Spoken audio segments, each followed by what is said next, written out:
I'm Kenneth Hogg, and I am one of the directors inside the Presencing Institute. Most of my career has actually been spent in public service, and I suppose the thing that I've spent most of my time doing is leading and being involved with different types of change in public services.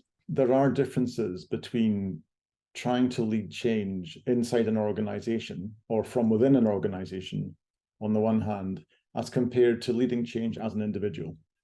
And one of those changes for me is that I think within organizations, there's often an assumption, and it's an implicit assumption, that there are roles in the organization which we inhabit for a while, and we carry out that role, and then we go into a different role, and somebody else takes on that same role. And that's quite a beguiling way of thinking about it. But actually, that's not, I think, how it works. Instead, I've come to realize over time that the way in which we do these roles creates the role. The way in which we operate itself defines the role.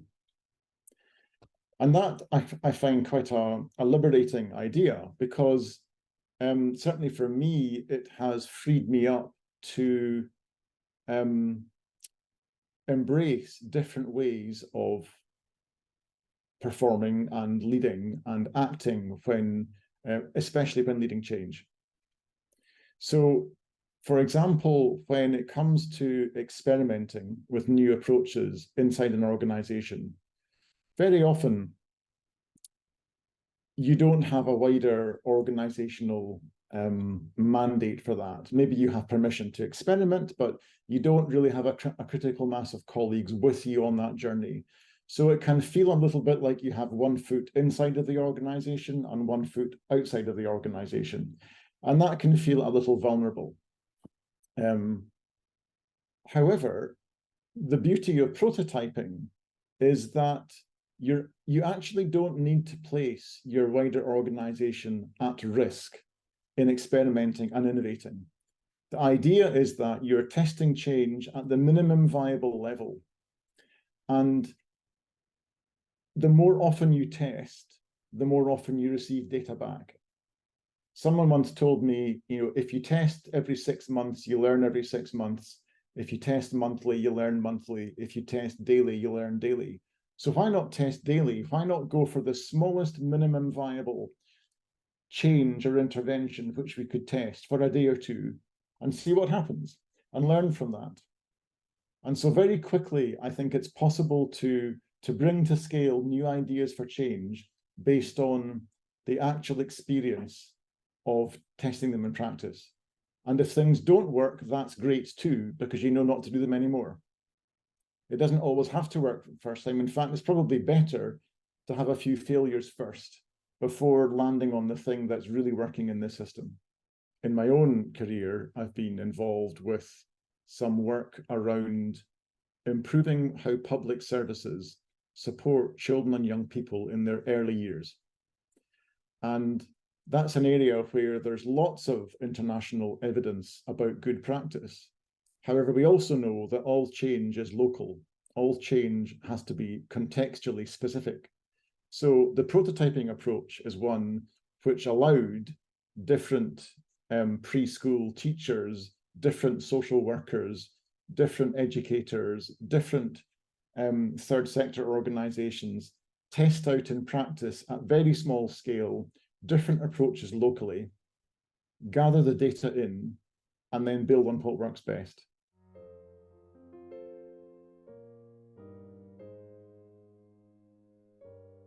The role of data is really important in this. I think particularly where we're talking about systemic change or change within a larger organization. So first of all, it's important that what works in practice gets shared. So we need some way of people sharing and showcasing what they've done in as open a way as possible so that others learn from that. That's really important. And so that they can test it too, because what works in one place might not work in another place. But the second reason why data is important is because, in truth, the changes which many leaders are working on will take weeks or months or years to really deliver the outcomes that they want to see. And it's actually not credible in these systems to say, bear with me for a couple of years, please, and I'll come back to you when I'm finished. You know, you can't really spend other people's money for that length of time just on trust.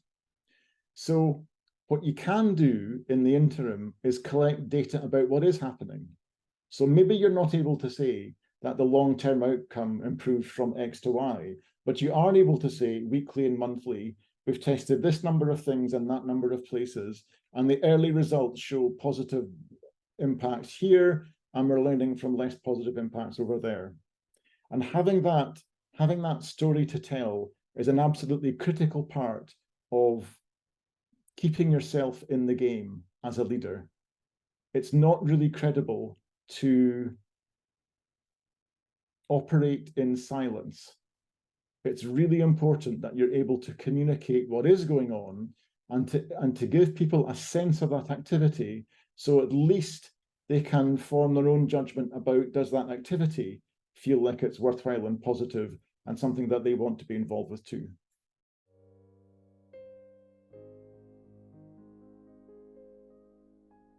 For me, the notion of the interior condition is not just a nice to have extra thing. For me, it's about the question of how able am I to connect with what other people really care about.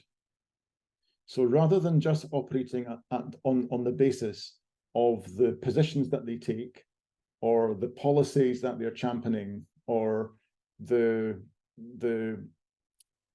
taking people's words at surface level, what are their interests that are actually informing that beneath that? What are the assumptions that they're making that are informing that? What are the beliefs that they hold? And what are the values that underpin that as well? And I can't really engage with those things in other people unless I can engage with my own version of that first. So my awareness of my interior condition, what I care about, what's important to me, what makes me anxious, what gives me joy, what motivates me, my awareness of that is, I think, in direct correlation with my ability to sense that in other people. And as a leader of change, particularly within systems, if you can't cultivate that quality, then you're forever stuck at the level of formal structural change, the bit of the iceberg above the water. And that can be effective to an extent, and very often it's what we do. But I think we also know that we've all seen so many examples where you've changed the structures, but the underlying behaviors beneath the waterline don't change. You know, prototyping is not something new. It's been around for a long time. It's called different things in different places. It's often referred to as design thinking or agile in the IT world. And it's premised on the idea that rather than designing a theory for a long time and then rolling it out all at once in practice, instead of doing that and risking failure across the whole system, we test at the smallest possible level, and that we test in practice and learn as we go. And therefore, the things that really matter in this context are the things that work in practice. And that means the things that work for other people. So some of the things that we prototype, therefore, probably need to be informed by other people's response to that, and how their interior condition responds to the proposals or the initiatives that are being put forward.